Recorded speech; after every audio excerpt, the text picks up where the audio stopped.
Fear Effect 2 rewinds the clock and takes place before the events of the first game, with players being introduced to a dystopian cyberpunk world as they take on the role of Hannah and Rain and work towards securing a cure for a mysterious illness that's wiping out hundreds of people through their genetic code. The gameplay is a mix of action, puzzle solving and exploration, whilst putting a huge emphasis on story. Now it plays a lot like the early Resident Evil games, with tank controls being used to navigate through each environment, as well as the use of a surprisingly decent amount of weapons throughout the adventure. You've got machine guns to pistols and even more inventive options like the taser, which can hit multiple enemies at a time. What really helps the game stand out though is the fear system, and instead of a traditional health bar, a gauge known as the fear effect fluctuates based on the character's emotional state. Fear induced by injuries, stressful situations or supernatural encounters increases the damage you take, while calming moments reduce the gauge and bring it back under control. This mechanic alone adds a huge amount of tension to both combat as well as exploring each of the locations throughout the adventure, ensuring that you'll always be on your toes. Now, one of the game's most impressive aspects though are the visuals that utilize pre-rendered backgrounds, but instead of being static like other games, they're actually FMVs that run on a loop that work towards creating a living, breathing world. From the neon-lit urban sprawls to the eerie, mythological settings, the game's visual diversity is absolutely stunning. Overall, with its cyberpunk aesthetic, complex characters and mature themes, it stands out as one of the best games the PlayStation has to offer.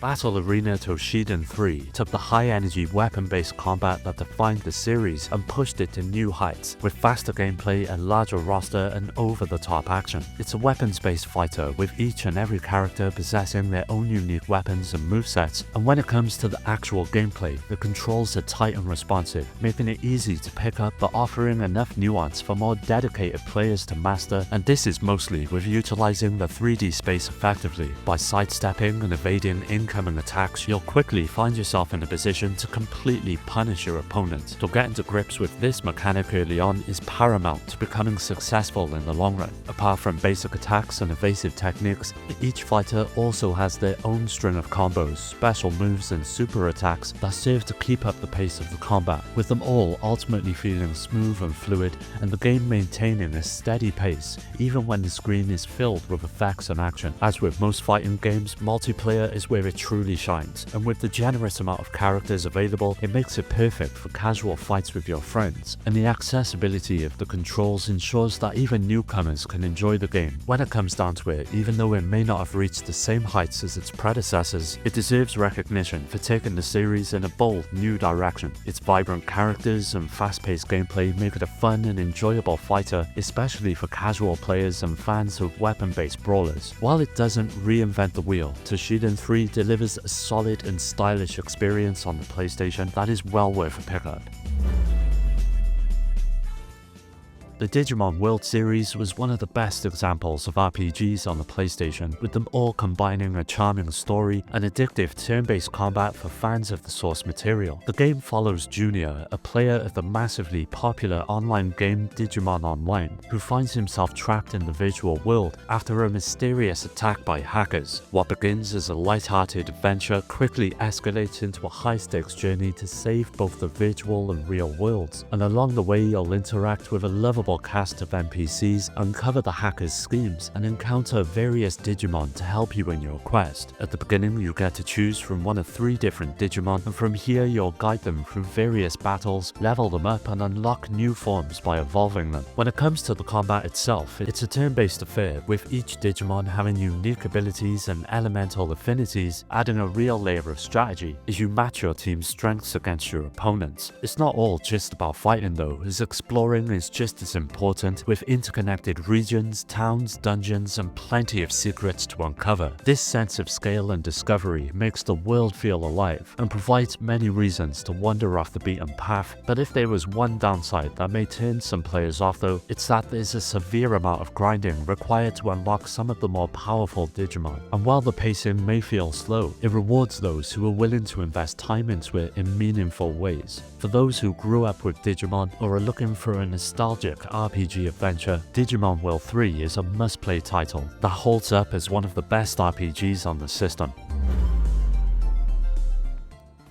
Arc the Lad 2 is an SRPG that built upon everything the original game introduced and is a shining example of how to improve nearly every aspect of a game and surpass what came before it. It picks up right after the events of the first game and sees you taking up the fight as Elk, a young bounty hunter whose tragic past intersects with the larger conflict of the series. As you progress, you'll run into a few familiar faces, with the story striking the perfect balance between character relationships and the grander tale of the world around you. Matching the sheer brilliance of the story is the gameplay, which is very much a mix of the old and new. Where the original was pretty lackluster when it came to exploring with no towns, shops or world map, the sequel fixed this and offered the player a huge world to explore, full of NPCs and activities that solved the issue with the original and made it a far more engaging adventure. Now, the combat was basically left unchanged, and that's not a bad thing by any means, as the battle system is one of the best things the game has going for it, requiring careful positioning and strategy. Each character has unique abilities ranging from basic attacks to magic and summons, which all have a role to play in one of the many challenging battles throughout the experience. And as you level up, you'll come to learn even more devastating abilities that can help turn the tide of each fight. Whether you're a fan of the first game or new to the series, Arc the Lad 2 is an essential game for RPG fans. It stands as one of the PlayStation's finest RPGs and one of the best examples of what a sequel can achieve. Ace Combat 3 is easily one of the best entries in the long-running series that sees you taking to the skies and flying a variety of different planes as you tackle an ever-increasing amount of challenging missions. As is usually the case, players in the western regions were done dirty when it comes to the game's narrative, as in the Japanese release, Ace Combat 3 features a richly layered story that was unfortunately extremely scaled back, with the branching paths, detailed cutscenes and character interactions being totally excluded from the game. Regardless of this brain-dead decision though, the incredible gameplay remained intact, with the core of it lying in the intense aerial combat. As you would expect, each plane you get to command has its own attributes such as speed and maneuverability, as well as weapons such as heat-seeking missiles to laser cannons and bombs, which can all be swapped out depending on the task at hand. You'll find yourself escorting valuable targets to dogfighting and bombing runs that serve to keep the gameplay fresh and add a bit of variety to the near 40 different missions throughout the game. Now, for something that was on the PlayStation, Ace Combat 3 is extremely pleasing on the eyes. The game features detailed aircraft models, atmospheric lighting, and huge environments that push the hardware to its limits, but it's the sense of speed during combat which is truly exhilarating, with clouds, weather effects, and ground textures flying by as you soar through the skies. Overall, Ace Combat 3 is easily one of the best entries in the series, but if you do decide to end up playing it, I recommend you grab the Japanese version with the English translation, as it's far superior to the Western release. The PlayStation is home to some of the most influential fighting games of all time. From heavy hitters like the Tekken series to lesser-known offerings like Evil Zone, the system had no shortage of quality titles. But one game that hardly gets talked about is Fighting Game Creator, that sadly never made its way outside of Japan. On the surface, it seems like any other 2D fighter, but what helps it stand out are the several mechanics that the game is built around, with the most important being the creation and development of your own fighters. It allows you to design them from scratch, set their movesets, customize animations, and even adjust frame-by-frame timing for your attacks. Now, the gameplay itself operates like a standard fighting game with health bars, special moves, and a variety of stages to fight on, and even though the initial roster of characters is quite limited, they all serve as a great starting point for inspiration. While it doesn't rival the depth of Street Fighter or King of Fighters, the game compensates by letting players define their own mechanics. If you want a grappler with unblockable throws or a zoning character with endless projectiles, then you can make that happen. Beyond character design, Fighting Game Creator also allows you to create and tweak battle stages. And while not as robust as the character editor, the stage creator allows you to customize the look, layout, and backgrounds of your fighting arenas. There's a lot of variety, and diving into the incredible creation tools offers nearly limitless possibilities. So if you're a fan of fighting games and are looking for something a bit different, Fighting Game Creator is definitely worth taking a look at. The PlayStation was home to a whole host of budget titles that released for a lower cost when compared to the usual asking price. In the eyes of the average consumer, this no doubt made them think that this would naturally correlate with the game's quality, but Space Shot would flip this notion on its head and provide a pretty decent shooter that could easily rival its contemporaries. Now, the story is pretty bare bones and sees you taking on the role of a lone pilot as you take to the skies tasked with repelling an alien invasion, and it does little in the way of storytelling with only minimal text-based briefings, and because of this, the focus is entirely on the gameplay, which is where Space Shot truly succeeds. As you would expect, the game is split up into a range of different levels that see you dodging waves of enemies, projectiles, and environmental hazards while upgrading your ship's weapons and power-ups. The weapon system offers a decent amount of variety, with standard lasers, missiles, and screen-clearing bombs, and the power-ups allow you to increase your firepower, as well as adding different types of shots and lasers that further enhance your chances of surviving each wave. Like many other shooters out there, the boss fights soon become a real highlight and prove to be far more of a challenge than the usual stages. They're all meticulously designed, both visually and mechanically, with unique attack patterns and weapons that will take some time to overcome. But with unlimited continues, it's easy to jump straight back into the action should you take too many hits and fail. Space Shot may not be a groundbreaking entry in the genre, but it succeeds in delivering an enjoyable, straightforward experience, making it a worthwhile addition to anyone's PlayStation collection.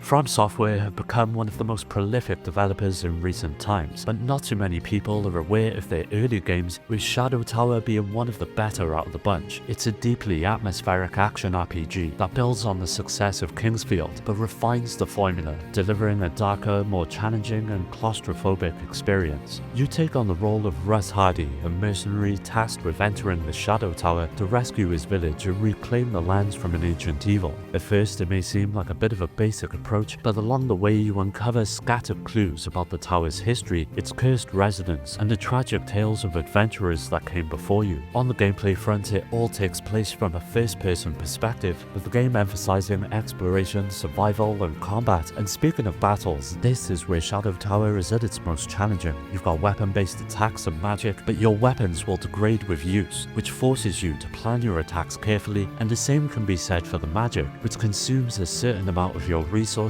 with each use. These mechanics really contribute to the game's oppressive atmosphere, as every decision in the game, no matter how small, comes with a real weight and consequence. While its high difficulty and dated visuals may deter some, it offers an unparalleled sense of atmosphere and accomplishment for those who persevere. So for fans of From Software's later works such as Demon's Souls and Elden Ring, you'll find a lot to love here, as Shadow Tower serves as an early blueprint for the studio's now iconic gameplay design.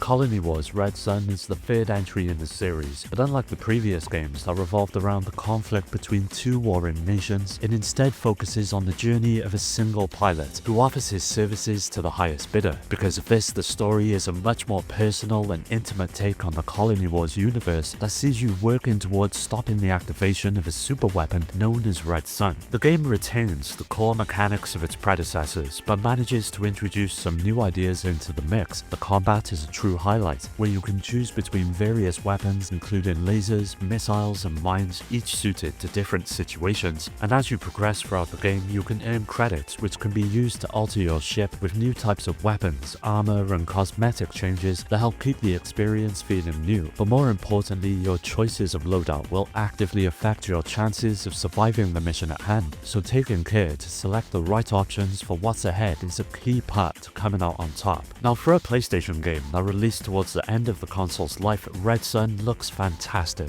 The game renders expansive starfields, asteroid belts, nebulae, and space stations, creating a believable space environment to explore and fight in. The particle effects for lasers, explosions, and thrusters are a real highlight and add to that immersion, though they occasionally cause a few frame drops during some of the more intense battles. With its compelling narrative, exciting combat, and rewarding progression, Red Sun is by far one of the best space combat sims you can find on the console, and is just as enjoyable to play today as it was all of those years ago.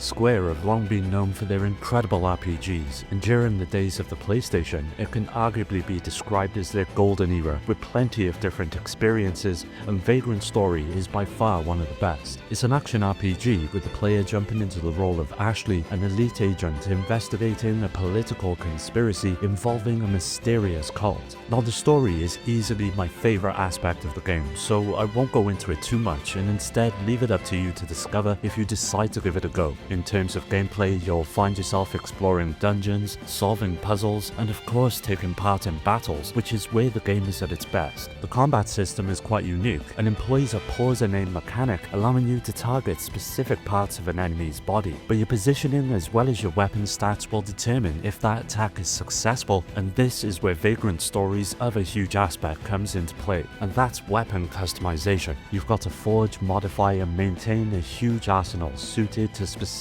types of enemies, and by doing so you'll be prepared for anything the game throws at you. But Vagrant Story is notoriously challenging, especially the boss fights, which are grueling but rewarding tests of skill and preparation. To top all of this off, you've got a New Game Plus mode as well, which really helps bump up the replay factor, allowing you to uncover missed content and experiment further with weapons and combat strategies. Even though its difficulty and unique mechanics may not appeal to everyone, for those willing to invest time and effort, you'll find a deeply rewarding experience, and here's hoping that one day we finally get a remake or continuation of this timeless classic. Well, that does it for another video. Don't forget to subscribe and hit that bell to get notified about new videos. You can follow me on all of the socials, which are linked below, to stay up to date, and also join my growing community on Discord to meet many like-minded gamers to continue the conversation with and to take part in giveaways. I'd like to give a special shout out to my Patreon supporters: Rhino, Skill Jim, Shuden, Richard, Daniel, Dio, Omar, Strider,